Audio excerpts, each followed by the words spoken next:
नमस्कार दोस्तों, एक बार स्वागत है आपके YouTube चैनल में। आज हम डिस्कस करेंगे कि 3 महीने में यूपीएससी की तैयारी कैसे की जाए, या यूं कह लें कि 3 महीने में यूपीएससी की तैयारी कैसे की जा सकती है। जैसा कि हम सबको पता है कि सारे लोग हमारे परिवार के हों या हमारे रिश्तेदार हों या हमारे आसपास के लोग हों, वो ये कहते हैं कि यूपीएससी की प्रिपरेशन बहुत कठिन है, बहुत मुश्किल है और इसको कर पाना बहुत ही जटिल काम है, बहुत ही मुश्किल काम है। अब उन लोगों को छोड़ते हैं, हम अपनी बात करें। सबसे पहले तो आपको ये सोचना है कि आप इसको क्यों करना चाहते हैं, और अगर क्यों का आपको आंसर मिल जाता है तो आप अपने आप को सही डायरेक्शन में लेकर आ सकते हैं। लेकिन आज का जो टॉपिक है कि हम 3 महीने में कैसे यूपीएससी की प्रिपरेशन कर सकते हैं और यूपीएससी को क्रैक कर सकते हैं। चलो आज हम डिस्कस करते हैं कि 3 महीने में कैसे हम यूपीएससी की तैयारी करेंगे।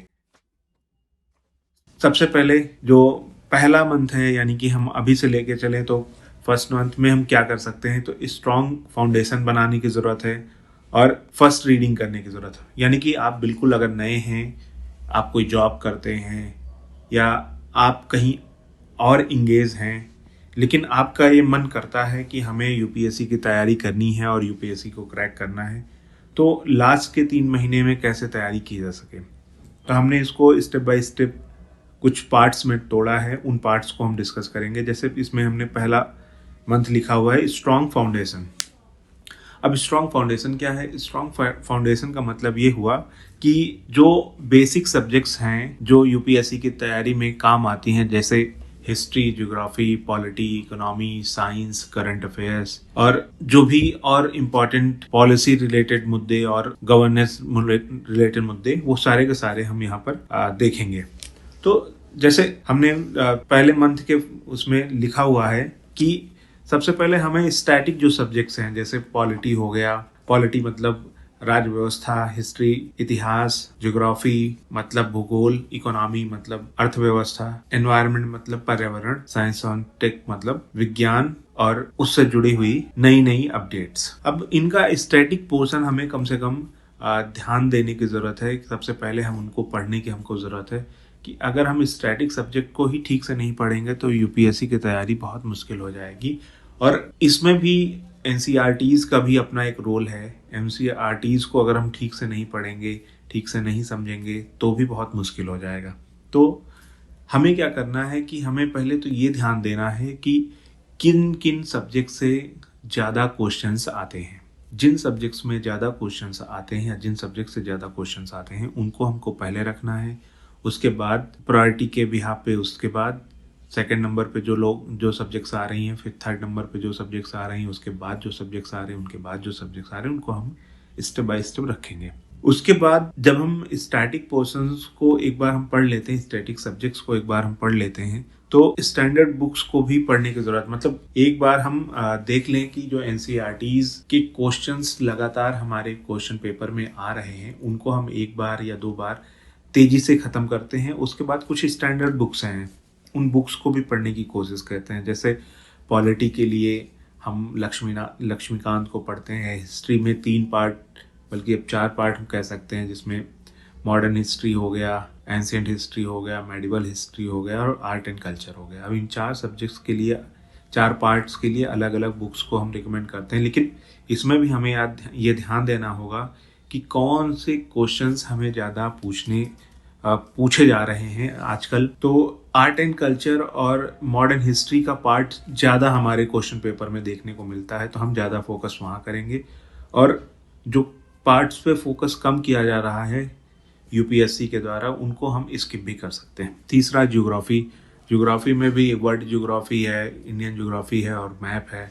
इनको भी पढ़ने की ज़रूरत है और स्टेप बाय स्टेप इनको भी जो ज़्यादा पूछे जा रहे हैं उनको पहले और जो कम पूछे जा रहे हैं उनको उसके बाद स्टेप बाय स्टेप लगाएंगे। उसी प्रकार से इकोनॉमी का है, इंडियन इकोनॉमी हो गया, वर्ल्ड इकोनॉमी हो गया, वर्ल्ड ऑर्गेनाइजेशंस हो गए, इंडियन ऑर्गेनाइजेशंस हो गए। इनको भी एक बार समझने की ज़रूरत है, पढ़ने की ज़रूरत है और लगातार ये ध्यान देते रहना है कि कौन से क्वेश्चंस या किस टॉपिक से क्वेश्चंस ज़्यादा पूछे जा रहे हैं। जिन टॉपिक से क्वेश्चन ज़्यादा पूछे जा रहे हैं उन टॉपिक्स को हम पहले पढ़ेंगे और उनके नोट्स बना के रखेंगे। उसके बाद जो रेलिवेंट कम हैं उनको उसके बाद फिर उसके बाद रखते चले जाएंगे। यानी कि आपको मोस्ट इम्पॉर्टेंट फिर लीस्ट इम्पॉर्टेंट की तरफ जाना है। उसके बाद हमने तीसरा पॉइंट ले रखा है कि आपको 30 से 50 एमसीक्यूज डेली सॉल्व करने हैं। मतलब जो लास्ट के 3 महीने में आप प्रिपरेशन करेंगे तो आपको डेली बेसिस पे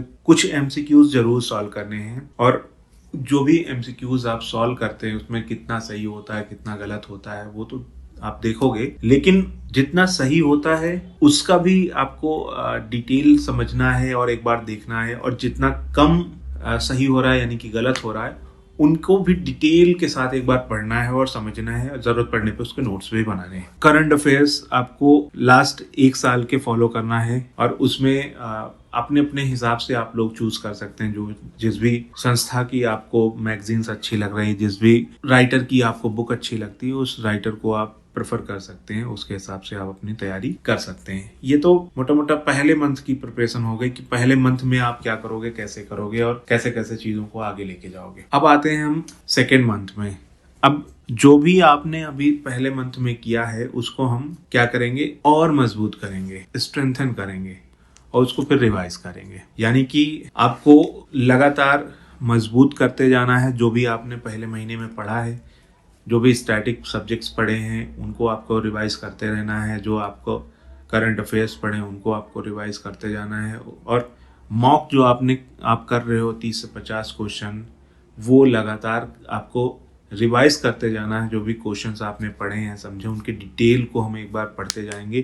करंट अफेयर्स को भी लगातार करते रहना, कुछ भी ऐसा नहीं करना है जिनको हम छोड़ के चलें। और सबसे इम्पॉर्टेंट है कि रिलैक्स रहना है। आपको इस प्रोसेस को एंजॉय करना है। अगर आप इस प्रोसेस को आप एंजॉय नहीं करोगे तो एक समय बाद ये प्रोसेस आपके लिए बर्डन बन जाएगा और फिर जो आप अचीव करना चाहते हैं, जो आप बनना चाहते हैं, वो शायद आप बन नहीं पाएंगे, या फिर मैं ये कह रहा हूँ कि आप उसमें फंस जाएंगे। तो आपको ऐसा बिल्कुल नहीं करना है। कोई भी ऐसी चीज़ नहीं करनी है जो आपको फंसा दे एक लेवल पे जाकर और आपको लगे कि नहीं अब तो हो नहीं रहा है। तो बिल्कुल रिलैक्स होके जो भी स्टेप बाय स्टेप चीज़ें कही जा रही हैं, बताई जा रही हैं, उनको आप करिए। निश्चित तौर पे आपको इससे फ़ायदा मिलेगा और आने वाले टाइम पे जो आप अचीव करना चाहते हैं वो आप अचीव कर पाएंगे। अब रिवाइज ऑल स्टैटिक सब्जेक्ट्स, मतलब जो भी history, geography, polity, economy, science, current affairs, जो भी मुद्दे, जो भी बुक्स आपने पढ़ी हैं उनको फिर से एक बार रिवाइज कर लेना है उस तरीके से कि कौन सा सब्जेक्ट क्या कितना इम्पोर्टेंट है उसके बिहाफ पे। जो सब्जेक्ट ज़्यादा इम्पोर्टेंट है उसको ज़्यादा टाइम देना, जो कम इम्पोर्टेंट है उसको कम टाइम देना है और उसी तरीके से अपने नोट्स भी बनाने हैं। अब लास्ट के 2 महीने में जाहिर सी बात है 30 से 50 क्वेश्चंस तो अब चलेंगे नहीं, तो आपको क्वेश्चंस भी ज़्यादा सॉल्व करने हैं। आपको पूरा मॉक टेस्ट फॉलो करने की ज़रूरत पड़ेगी, पूरा मॉक टेस्ट करने की ज़रूरत पड़ेगी।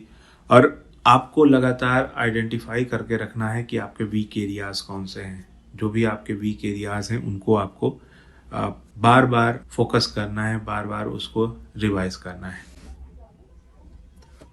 ये तीसरा पॉइंट हमने रखा है जो कि बहुत ही इंपॉर्टेंट है अपने आप में, कि work on elimination techniques in MCQs. मतलब कि जो एमसीक्यूज हैं उसमें आपको एलिमिनेशन टेक्निक का यूज़ करना है कि आपको ऑप्शंस को हटाना आना चाहिए।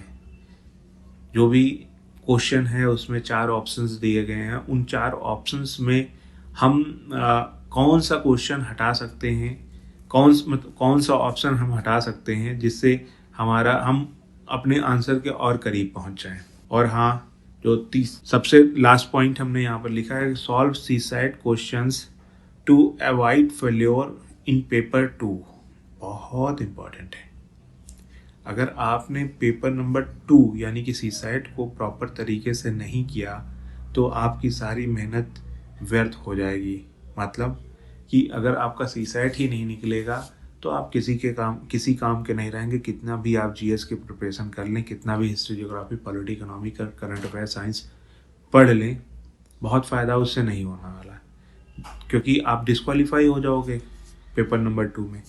तो आपको पेपर नंबर 2 को बहुत सिंसियरली लेना है और उसको लगातार शुरू से ही ध्यान देना है कि वो किसी भी तरीके से आपके सिलेबस को अफेक्ट न कर पाए। अब चलते हैं ऊपर की तरफ। तीसरा जो आपका मंथ है उसको भी हम थोड़ा समझने की कोशिश करेंगे कि तीसरे मंथ में आपको क्या करना है, कैसे करना है। तो तीसरे मंथ में इंटेंसिव रिवीजन, मतलब कि जो भी अभी तक रिवीजन आप कर रहे थे, जितना भी आप पढ़ रहे थे, उसको और मजबूती के साथ रिवाइज करना है।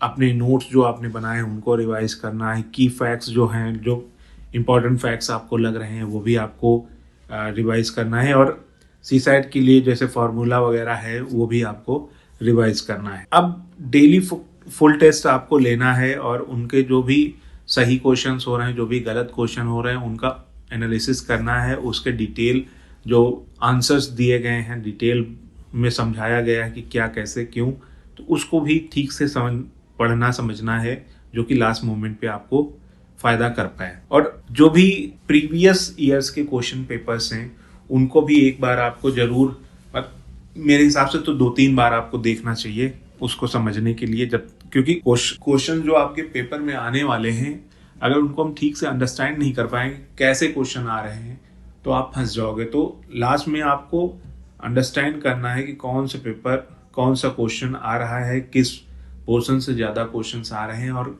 किन क्वेश्चंस की कितना इंपॉर्टेंस है, उसके बिहाफ पे आपको लगातार ध्यान देते रहना है। अब avoid new books material, focus on only revision, मतलब लास्ट के आखिरी महीने में कुछ भी आपको अलग से नहीं पढ़ना है। जो कुछ भी आपके पास पहले से है उन्हीं चीज़ों को आपको पढ़ना है और उन पर ही रिलाय करना है। आपको बिल्कुल कोशिश नहीं करनी है कि कोई नया मटेरियल ले आए, चलो ये भी पढ़ लें, चलो वो भी पढ़ लें, चलो ये भी कर लें, वो भी कर लें। जो भी आपने पिछले महीनों में किया है, जो भी आपके पास पहले से नोट्स, मटेरियल, बुक्स अवेलेबल हैं, उन पर ही रिलाय करना है। कुछ भी नया आपको मटेरियल नहीं लेना है। अगर नए मटेरियल की तरफ गए तो आप फंस जाओगे और उस स्थिति में फिर से ये होगा कि आप कहीं ना कहीं चीज़ों को गलत डायरेक्शन में लेके चले जाओगे। तो बुक्स, जैसे हम कह रहे थे कि क्या क्या बुक्स में पढ़ना है, तो बुक्स आप जनरली यूज़ कर सकते हैं। पॉलिटी का सेक्शन, पॉलिटी में हम कौन कौन सी किताबें पढ़ सकते हैं, जैसे इंडियन पॉलिटी है जिसमें लक्ष्मीकांत देख सकते हैं आप। उसके बाद NCERTs 9 to 12 है। कितना आपके पास टाइम है उसके हिसाब से आपको डिसाइड करना है और पढ़ना है। अगर आपको लगता है कि आपके पास सफिशिएंट टाइम है तो आपको पढ़ना, अदरवाइज आप लक्ष्मीकांत पॉलिटी 11-12 की देख सकते हैं। अगर आपके पास टाइम है और आप पढ़ सकते हैं तो 9 to 12 आपको देख लेना है। उसी प्रकार से हिस्ट्री में एंशिएंट हिस्ट्री है, मेडिवल हिस्ट्री है, मॉडर्न हिस्ट्री है, आर्ट एंड कल्चर है। अब इनकी अलग अलग किताबें हैं जो हमने आपको बता रखी हैं। आप इनको अपने हिसाब से देख सकते हैं और डिसाइड कर सकते हैं।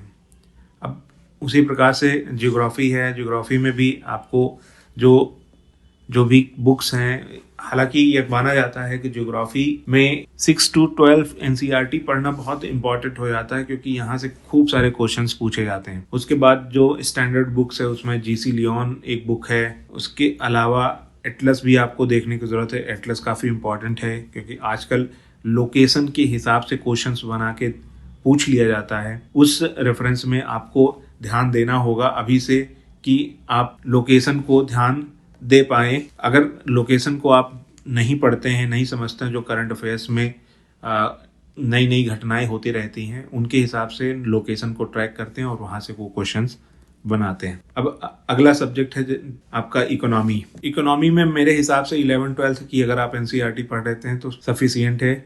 उसके अलावा रमेश सिंह एक अच्छी इंपॉर्टेंट किताब मानी जाती है इंडियन इकोनॉमी से रिलेटेड, उसको भी आप चाहें तो देख सकते हैं। और विजन की समरी भी काफ़ी कारगर होती है लास्ट के मोमेंट में, तो उसको भी आप देख सकते हैं। इसके अलावा एनवायरनमेंट और इकोलॉजी का सब्जेक्ट है, उसमें भी शंकर IAS के नोट्स हैं, वो भी काफ़ी काम करते हैं।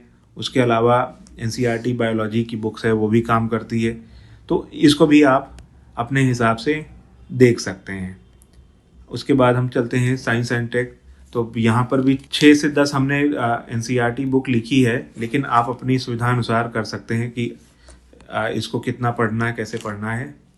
कोई ये नहीं है कि हाँ इसको आप ज़्यादा से ज़्यादा पढ़ोगे तभी बात बनेगी। आप अपनी सुविधा के अनुसार भी देख सकते हैं। अब उसके बाद करंट अफेयर्स पे आते हैं। करंट अफेयर्स में मंथली मैगजीन है। मंथली मैगजीन के अलावा करंट अफेयर्स में जो भी आपको लेटेस्ट कुछ मैगजीन्स हैं वो भी इम्पोर्टेंट रोल प्ले करती हैं। मंथली मैगजीन में विज़न है, इंसाइट है, फोरम है, द हिंदू न्यूज़पेपर्स हैं। और हालांकि लास्ट के 3 महीने में एडिटोरियल्स पढ़ने वगैरह का बहुत टाइम मिलता नहीं है। आप अपने हिसाब से देख सकते हैं कि क्या पढ़ना है क्या नहीं पढ़ना है। बस क्वेश्चन पेपर्स को आपको लगातार ध्यान में रखना है कि क्वेश्चन पेपर्स में क्वेश्चन कैसे आ रहे हैं, और जैसे क्वेश्चन आ रहे हैं उसके हिसाब से आपको ध्यान रखना है कि ये जो क्वेश्चंस आ रहे हैं, पूछे जा रहे हैं, उनको आपको लगातार करते जाना है। अगर क्वेश्चंस आप नहीं कर पाएंगे तो फिर आप फंस जाएंगे। अब हमने लास्ट में जो है ट्रिक और स्ट्रेटजीज को बताने की कोशिश की है। आपके सामने दिख ही रहा होगा कि 60-40 रूल। 60-40 रूल क्या कहता है? वो ये कहता है कि 60% आपको स्टैटिक की तरफ जाना चाहिए, 40% आपको करंट अफेयर्स और मॉक टेस्ट की तरफ जाना चाहिए। 3-2-1 रिवीजन रूल, मतलब 3 बार आपको रिवाइज करना है, फिर 2 बार आपको रिवाइज करना, फिर लास्ट टाइम फिर से रिवाइज करना है, और रिवाइज करके आपको एग्जामिनेशन हॉल में एंट्री करनी है। 40 से 50 मॉक टेस्ट आपको देने हैं, और जो भी मिस्टेक्स हो रही हैं उनको आपको रिजॉल्व करना है लास्ट मोमेंट पे जाते हुए। अब एलिमिनेशन टेक्निक को भी हमने पहले ही बता दिया कि एलिमिनेशन टेक्निक है, उसका यूज हम कर सकते हैं। उसके अलावा हाई यील्ड टॉपिक्स जो यानी कि जो इम्पोर्टेंट टॉपिक्स हैं, पॉलिटी, इकोनॉमी, हिस्ट्री, ज्योग्राफी, जो भी इम्पोर्टेंट टॉपिक्स हैं उनको आपको ध्यान में रखना है। लास्ट में टाइम मैनेजमेंट बहुत इंपॉर्टेंट है। टाइम मैनेजमेंट, क्योंकि टाइम का अगर आपका मैनेजमेंट ठीक नहीं है तो आप कहीं ना कहीं जाके फंस जाओगे। तो टाइम को आपको ध्यान में रखना है कि एमसीक्यूज जो आप सॉल्व कर रहे हो उसको भी टाइम के अंदर सॉल्व करो। जो करंट अफेयर्स और स्टैटिक के क्वेश्चंस हैं उनको भी टाइमली आप सॉल्व करो। और लास्ट में आपको जो पेपर नंबर 2 है CSAT का, उसमें भी आपको प्रॉपर सफिशिएंट टाइम निकाल के रखना होगा। अगर आप नहीं निकाल के रखते हैं तो कहीं ना कहीं लास्ट में आप जाके फंस जाओगे। लास्ट में हमने फाइनल 15 डेज का भी प्लान दिया है, एक बार आप इसको देख सकते हैं। बाकी इन सारे टॉपिक्स पे हम लगातार वीडियोस लाते रहेंगे, कुछ ना कुछ हम आपको नया बताते रहेंगे, जिससे आप अपनी प्रिपरेशन को बेहतर से बेहतरीन कर सकें। आज के लिए इतना ही, धन्यवाद।